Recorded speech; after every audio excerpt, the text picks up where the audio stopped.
হয়, এই মুহূৰ্তত মই বৰ্তমান উপস্থিত আছোঁ তীৰ্থনগৰী হাজোৰ ২ নং ভেলঘৰত। কিয়নো দেখা পোৱা গৈছে চৰকাৰখনে বিকশিত ভাৰতৰ যি উন্নয়নত ঢাক ঢোল বজাই আছে তেনে বিকশিত এখন ছবি মোৰ সতীৰ্থই দেখুৱাব। এয়া ৰাজপথক কেন্দ্ৰ কৰি ওলাই আহিছে জনতা, আৰু যি ক্ষোভ, এই ক্ষোভ জানিবৰ কাৰণে আমি চেষ্টা কৰিম। এটা পথক কেন্দ্ৰ কৰি দাদা এই মুহূৰ্তত কি ক'ব? এটা পথক কেন্দ্ৰ কৰি আপোনালোকে ওলাই আহিব লগা হৈছে। এতিয়া আমি ক'ব লাগে এতিয়া কি ক'ম, লাজে লাগে। ইমান পুৰণি জাগা চব চাইডে হৈ গৈছে। আমাৰ এইখিনি জাগা এনেকুৱা বেয়া হৈছে, স্কুলৰ ল'ৰা ছোৱালী যাতায়াত কৰিব নোৱাৰে। গতিকে ইয়াত এইখিনি নাম হ'ল আমাৰ ২ নং আৰু ১ নং ভেলঘৰৰ মাজৰ খিনি। আৰু এই পথটোৰ ক'ৰ পৰা ক'লৈ গৈছে? এইটো পথ এইটো চিধা গেলে আপোনাৰ শুৱালকুছি হৈ যাব পাৰিব, এইটো চাইড হলে হাজো হৈ যাব পাৰিব, আৰু এইটো চাইডে বৰ্ণি বৰপেটা হৈ যাব পাৰিব। মেইন জাগা এইটো, কিন্তু বহুত পুৰণি অঞ্চল, তথাপি আমাৰ এই জাগাখিনি ভাল হোৱা নাই। বহুত আবেদন করা হয়েছে, আগতে 2বার নিউজ করা হয়েছে। তার আগতে আপনার বাইদেউ একবার আইছিল, কিন্তু চাই কেনে আর গুচি যায়, আর একো নকৰে এইখিনি জাগাত। আমি বহুত মানুহকেইটাও ৰিকুৱেষ্ট কৰিছো, তথাপিও আমাৰ সেনেকুৱা গুৰুত্ব দিয়া নাই। এতিয়া আহ্বান জনাও কি, আমাৰ সমষ্টিৰ বিধায়িকা সুমন হৰপিয়া বাইদেউ ৰিকুৱেষ্ট কৰো যে আমাৰ এই জাগাখিনি অতি সোনকালে ভাল কৰি দিয়ে।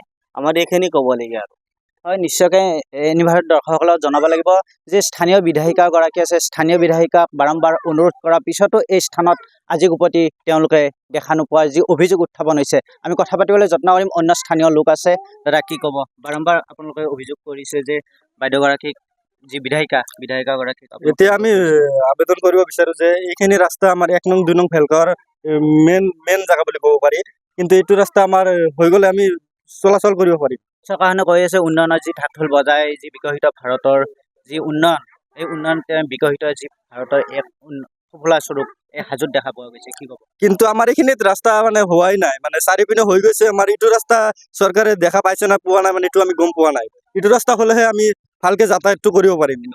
এইটো মেইন পথ, হয় হয়, এইটো আমাৰ হাজো হৈ ৰামদিয়া হৈ আমি শুৱালকুছি হৈ যাব পাৰো গুৱাহাটীত।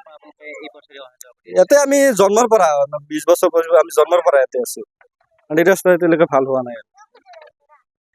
হয়, নিশ্চয়কৈ ধন্যবাদ জনাইছোঁ। পোনপটীয়া সম্প্ৰচাৰত এনিভাৰতৰ দৰ্শকসকলক দেখুৱাইছোঁ। মই যিহেতুকে উপস্থিত আছিলোঁ তীৰ্থনগৰী হাজোৰ লোক নিৰ্মাণ বিভাগৰ এই পথত, আৰু পথত কেন্দ্ৰ কৰি যে ৰাইজে ওলাই আহিছে, আৰু আমি পোনপটীয়াভাৱে আমি সম্প্ৰচাৰত আমি দেখুৱাবলৈ যত্ন কৰিছিলোঁ।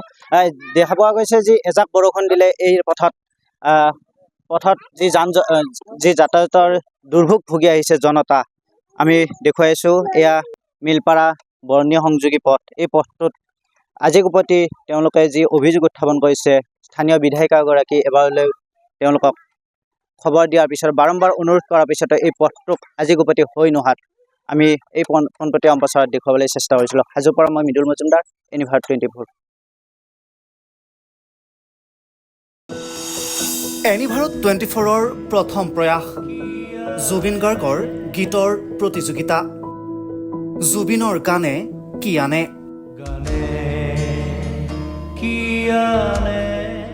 অডিশ্যনৰ বাবে যোগাযোগ কৰক 8638661821 আৰু 8812831556 নম্বৰত। এনিভাৰত 24 উদ্যোগত এটা নতুন সংগীতৰ প্ৰতিযোগিতা আয়োজন কৰা হৈছে, য'ত মোৰ গানৰ প্ৰতিযোগিতা হ'ব। আপোনালোকে তাত প্ৰতিযোগী হিচাপে আহিবলৈ পাৰিব, আৰু মোৰ ফালৰ পৰা আন্তৰিক শুভকামনা জনাইছোঁ। আৰু অনুষ্ঠানটোৰ নাম হৈছে গানে কি আনে। সকলোকে মৰম জনাইছোঁ, সকলোৱে আহক, ইয়াত অংশগ্ৰহণ কৰক।